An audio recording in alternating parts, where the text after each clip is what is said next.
of the questions is, I think this is important, and I think it'll give context to all of your answers so far. Can we just go down the line and just say how old you each are? I'm 18. I'm a freshman in college. I'm 13. I agree. I'm 14. I'm a freshman in high school. I'm 16 and a senior in high school. 17. It's been too long. It's been too long of a day. We lost power and we've been running around.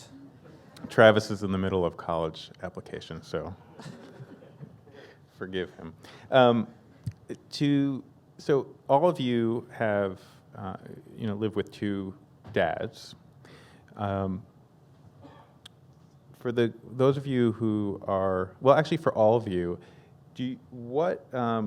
has having two dads been an issue at all? For those of you growing up as women, has that been an issue at all? And for all of you, do you ever think about not having a female parent at home?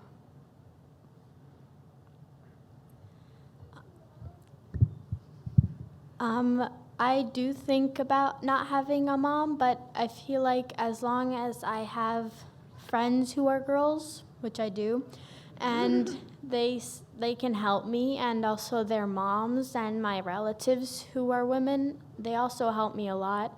But I feel like having a mom isn't necessary, but having someone in your life that you can speak to who is the same gender as you is very helpful.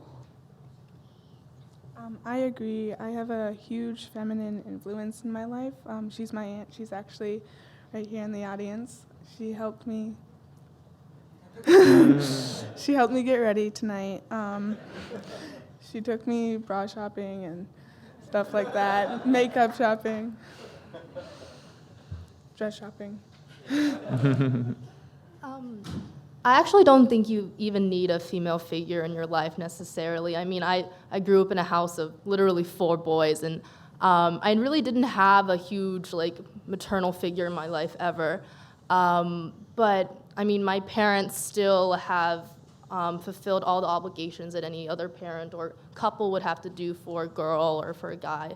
I mean, I go bra shopping with my dads too, and you also, one of my dads is a doctor, so all of the puberty issues are easy to answer, and if not, the internet is always a really available resource. And that's not comforting.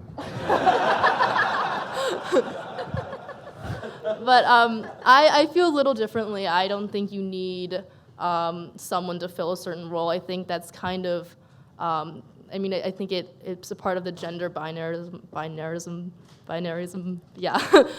that's certainly hegemonic in our society today. And I think we can, I think we're beginning to transcend that and to kind of break down those boundaries that we set. What's really important is just that your parents love you and that they can raise you properly, which is by teaching you right from wrong and how to be an upstanding member of society. A similar problem also arises from single parents. You only get one gender there, too. So it's not really just about our families. It's just about whether or not the parents are capable of raising the child. And I say, for one, yes. It's very easy, actually. Well, I shouldn't say that. My parents have gone through a lot of trouble for me. And I thank them a lot. Translation, please pay for college. So we touched on this a little bit in some of your answers. How important is it to you to have friends or family friends who have similar families with 2 dads or 2 moms or trans parents? Or not important? I mean, Tomer. I feel that it's not necessary, but it's very, very helpful because you can really discuss issues or troubles that you're having, either telling other people or things like that. And Eleanor and I go to a camp called Camp Highlight. It's in the Poconos. It's a camp for kids of LGBT parents. And so we have a lot of friends there who have similar families to us, and I think that's really helpful. Cece? I don't actually think it's that important. As long as your friends and family are accepting of who you and your family are, that's what's important. And as long as you can talk to your friends and other family about anything, that's really all that they need to be.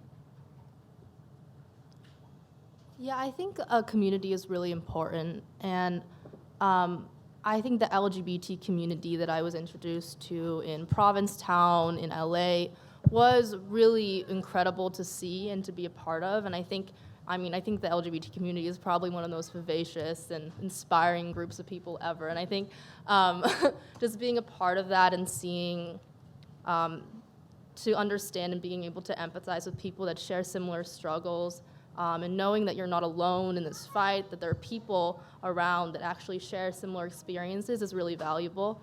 But again, I don't think it's absolutely necessary. I found the similar solace in like just my family itself. I was able to really rely on my parents and find inspiration there when they were being brave in the face of any sort of discrimination, etc. So I think it can be really beneficial and really wonderful just to be a part of.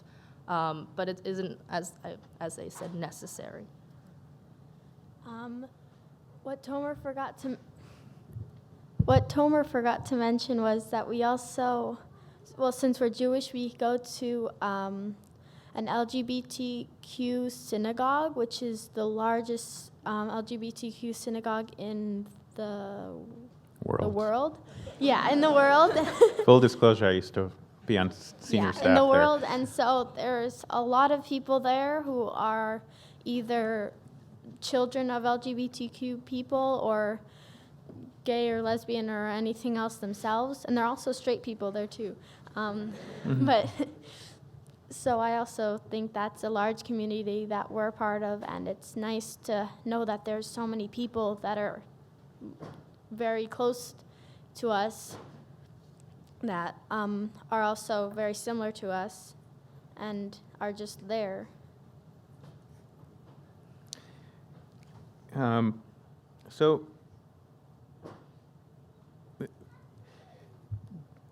do any of you feel that because you have two gay dads, or that people stereotype you, or they have to deal with stereotypes about your parents? You're all very fashionable, so we don't have to deal with that. Travis, in your own way. I find that if we have to deal with stereotypes, it's only for a short while after they meet us. Once they do, really, they realize that the stereotypes only apply in a few scenarios, and it's different for every family. Sometimes not at all, sometimes a little more. It depends. I've experienced some like misconceptions. I wouldn't say like stereotype, but it's kind of funny. Some people that I've met who really don't understand surrogacy or IVF like think I'm genetically engineered, and I mean, I guess it's somewhat benign, but like it's also really like it's odd and it's kind of yeah, it's funny to explain again. It just comes from a place of ignorance of not understanding how our families are created, but. In terms of stereotypes, I think I have experienced people who are confused by two men raising a female. And just recently, I go to Yale, and there was a person that came to speak who is a Republican candidate, and his debate topic was that the left is destroying the family.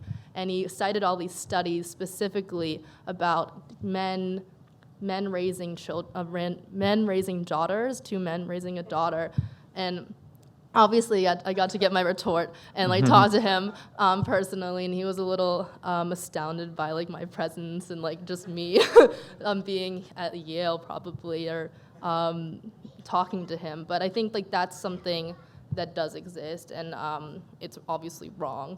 But I think there is this kind of misconception that men can't raise someone of the opposite sex, girls, without leading to some kind of destabilization or which is absolutely false. So these are mostly people who want to become parents and want to create families in the way your families were created. Do you have any advice for them?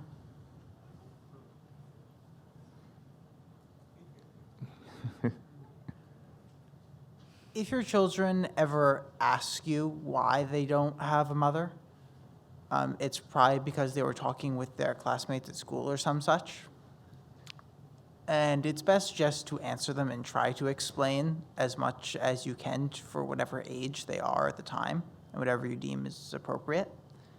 As a parent, you can generally make the right choice for your own child, and it's important to trust that they will understand and that they will still love you.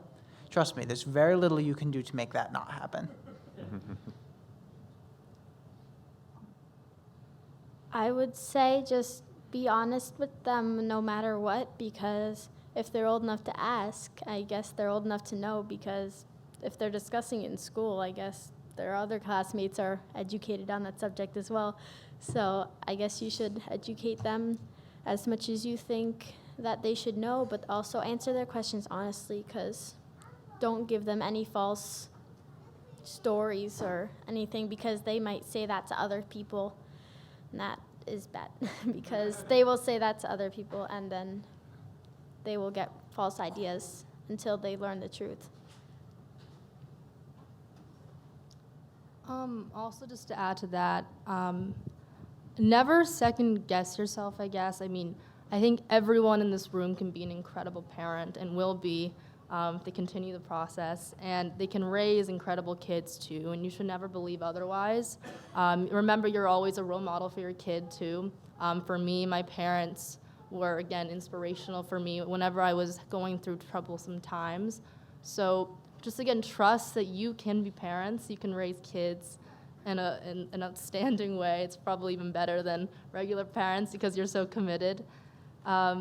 And again, you're being role models not only for your kids, but for parents to follow that perhaps aren't as sure about it or aren't as surrounded with support and help when it comes to having children. So that's my advice. Sure. Ellie, I want to thank you for speaking. I appreciate it. I have an 8-year-old daughter, so a lot of everything that you said is kind of coming right now to a head in my life. So very interesting. But have you ever had to deal with? My daughter understands that a surrogate carrier and something that we couldn't do it, and that's why. But her friends in school are all telling her at this point, she's 8, that she's adopted. The woman who was carrying her gave her up, and now we have her. And my daughter's too young and hasn't asked the questions yet about eggs and sperms and so forth. So have any of you ever run into that to say you had to deal with kids who said you were adopted, not through surrogacy, and you had half the story of that? I can speak to this a little bit. I've actually had slightly more far-fetched things when I was slightly younger in elementary school. One time when one child who had a particularly hard time understanding what I was telling them theorized that I did have a mother, but that she lived in the attic and left before I woke up every morning and came back after I fell asleep each night. The best thing you can really do is to tell the truth and mention that you do know what happened and that they're just guessing. And so the best thing you can really do is tell the truth and stick with it, and eventually they will understand if you can say it convincingly enough. Which is where we're at, is waiting for the next question, because obviously I don't want to give answers before they're asked. So it's just giving as much as she's asking at that point, but still she's telling her friends, I'm not adopted, and they're saying you are, so that's where we're kind of at this point. Well, sometimes you do have to move to the next question to make them fully understand. Otherwise, you can just say, well, this is what happens, and that's how it happens. So there's not really much you can do other than say what happened, because there's not much more to tell. So a related question, how old were each of you when you either asked the question or were told or about how your families were created? Well, actually, it never really came up in my family. We discussed who came from who because when I was in 5th grade, we were talking about genetics, and one of my fathers had blue eyes, and I have blue eyes. So I go home that night after we learn about this, and I go, Papa, does it mean that I have blue eyes and you have blue eyes? Does that mean that I'm your daughter? And so we had a family conference. It was a long one.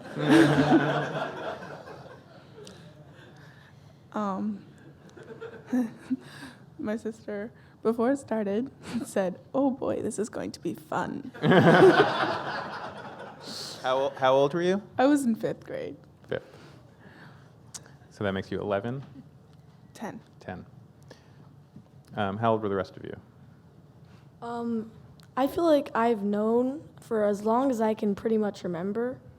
I've known that I did not have a mom, and I knew that I was born from a surrogate from pretty much as early as I could understand words and sentences.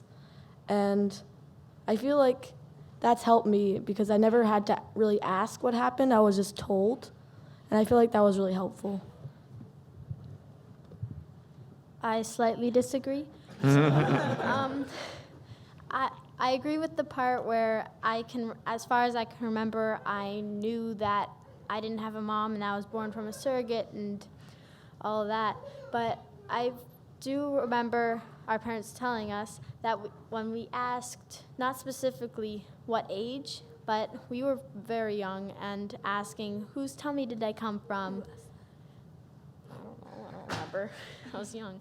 And then it wasn't just like one talk where they sat us down and like gave us everything. It was more like gradually saying, and oh yeah, and this happened, and also that, and so I remember knowing everything up until about kindergarten. I remember knowing about pretty much all of the details that were relevant at the time, actually, but. Melina, how old were you? Are you? Me? When I was in kindergarten, I was. Oh, in kindergarten. Got it. Sorry. Melina? Yeah, I can't really remember a certain age either because it was a really gradual process, I think, as well. I mean, first I realized when I was very young, yeah, I have 2 dads, not a mom and a dad, like most kids. And then I realized, and then my dad actually told me about the surrogate. And then later on, when I started to learn about biology and genetics, I learned about the egg donor IVF process. And so again, it wasn't one time where we had like a sit-down conference. And I actually don't remember being that curious about it ever. I mean, I was curious about the big details, but we never really needed to have a conference. A lot of it was apparent, the fact that I had 2 dads, and my parents were just very open with any details that I wanted to know too, as I became more curious over time. So. I have a very similar story in that I don't really remember a particular age. It's just that you tend to hear parts of this over time, and the only things that I really kept from you at a younger age are like the details that you learned at an older age, like how it all works. Because you don't exactly tell that to a 6-year-old. You hand to her, they're a little bit older. So, following up on that question, how exactly, well, either how did your parents describe how you came into the world, or how do you wish they described it to you at a young age?